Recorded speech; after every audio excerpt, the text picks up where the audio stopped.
Qanda analar bola emisi bo'lmaydi. Tuvanda diqqat qiling.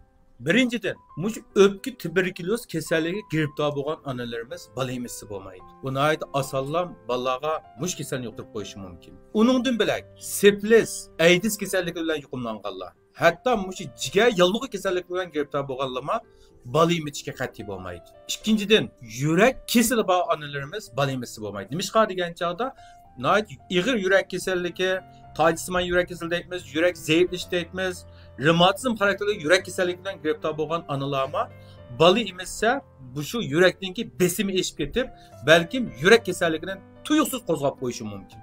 Shunga bunda onalarma bola emisi bo'lmaydi. Üçüncüden, astı xarakterlik börek yallığı bilan ağrıvatkan analarımız var, bola emisi bo'lmaydi. Bu holatma bedendeki zayıfçallıkının börekten zayıflaşışını texinbek ig'irlashtirib o'tishi mumkin. Uningdan bilak tutqoqliq kasali var, hem ruhiy kasalliklarga giribdor bo'lgan analarma bola emitishga bo'lmaydi. Bularma sarang deb diagnoz qo'yilgan analarimiz bola emitishga qat'iy bo'lmaydi. Diqqat qilib olsanglar, yuqoridagi shunga o'xshash kasalliklarga giribdor bo'lgan analarimiz bola emitmasa degan umidda.